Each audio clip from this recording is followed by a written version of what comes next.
All right, today we're taking a trip to the northernmost tip of Japan's main island, to a place called Tsugaru. We're going to follow a writer on this really anxious journey back to the homeland he ran away from. And it's a trip that's going to unravel the super complex, passionate, and kind of contradictory soul of this place and its people. So, right off the bat, this powerful question sets the whole stage. Our narrator, he isn't going on some fun little vacation. No, this is a pilgrimage that's born from a personal crisis. It's a desperate search for answers in the one place he feels like he belongs, and also doesn't belong at all. So we meet him at this major crossroads in his life. He's in his mid-30s, he's a writer living in Tokyo, but he feels this almost superstitious pull to go back home. He's totally broke, he feels like a complete failure, and there's a certain age that's just weighing so heavily on his mind. Yeah, he's obsessed with this pretty morbid list, right? He's keeping a tally of all these great writers who died young, a lot of them right around his own age. He feels like he's standing on the edge of a cliff, that his age is some kind of danger zone for artists like him. And it's this fear that really pushes him to head north. And this is where you really see the deep conflict that's just playing out inside him. I mean, to anyone on the street, he just looks like a beggar, right? He's in this bizarre, faded purple suit. But inside? Oh, inside is a whole different story. He's a nobleman. He's a dandy. He's got this flair for the dramatic. He's performing a role that only he can see. And get this just perfectly illustrates what's going on in his head. Even though he looks so shabby on the outside, he's packed this incredibly formal, elegant outfit. Why? Well, because you just never know. He's ready for anything, for any dramatic turn of events, and he is determined not to be defined by his poverty. He's basically the star of his own tragic play. Okay, so let's get to his arrival. The train pulls into Aomori, and bam, he's immediately hit by the biting cold of the north. It's a cold he had totally forgotten about after all his years away in Tokyo, and he is just completely unprepared for it. But just as quickly as that physical cold hits him, he's surrounded by this incredible human warmth. His old friend T-kun is right there waiting for him, and within minutes, he's sitting by a fire sipping hot sake. This contrast, the harshness of the land versus the immediate warmth of its people, becomes a huge theme. So he says this to his friend T-kun, but the words just feel clumsy, theatrical.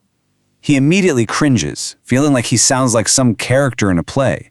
It's such a revealing moment. Even with his closest friends, he's struggling to just be genuine, to shed this sort of performative skin that he's built up as a writer and, as an outcast. So the journey's not over. He travels to this small town called Kanioshi to meet another old friend, a guy named Enkun. He's hoping that through Enkun, he can finally get to the heart of what it really means to be from Tsugaru. And Enkun, well, he's kind of his opposite in a lot of ways. He's the guy who stayed home, he's grounded, he's a pillar of his community. He represents this kind of rooted identity that our narrator, the constant wanderer, both really admires and feels totally alienated from. That night, after all the other guests leave, he and Nankun share what's called an aftofuki. It's this quiet, really intimate moment, after the performance of being a host is all over. And it's here that a real connection happens. This is a glimpse of that authentic, unvarnished friendship he's been desperately craving. And now we get to the explosive heart of his journey. He goes to visit a man named San, and the experience, well, it reveals the Tsugaru spirit in its most raw, chaotic, and honestly, kind of terrifying form. I mean, listen to this. This isn't just a warm welcome. It's a full-blown hurricane of affection. Saw is just barking orders. He's smashing food with hammers. He's injuring himself, offering up his family's entire supply of sugar, all in this frantic, desperate attempt to show hospitality.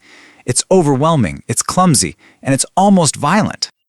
And right here, this is his big epiphany. He realizes this isn't rudeness, it's not chaos. It is the absolute, unfiltered expression of Tsugaru love. It's not elegant or subtle, it's an all-or-nothing offering, a kind of generosity that is so intense it can feel like an assault to an outsider.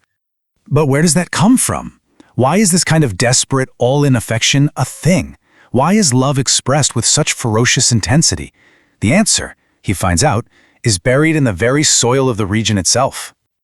His friend Enkun shows him a local history book, and the timeline, it's just brutal. For centuries, a catastrophic crop failure, a devastating famine, hit Tsugaru almost once every 5 years. This wasn't some occasional hardship. We're talking about a constant, generational state of near starvation. And that's it. That's the key right there. This is where that Tsugaru character comes from. The stubbornness, the refusal to bow down to outsiders, and that overwhelming, clumsy generosity. It's all forged in a history of pure resilience. When you have absolutely nothing, you give absolutely everything. You get hit, but you refuse to lose. So, with this new understanding, our narrator can finally start to make sense of his own really conflicted feelings about the land that made him. He finally gets the source of his own internal turmoil. He realizes that he isn't a flawed son for feeling so conflicted. Actually, he's a true son. To be from Tsugaru is to embody its contradictions. He's earned the right, through his own suffering and his deep roots, to hold both intense love and intense criticism for his home and his heart, all at the same time. In this final, raw declaration, it's the only honest thing to say. His journey doesn't wrap up with some simple, happy resolution.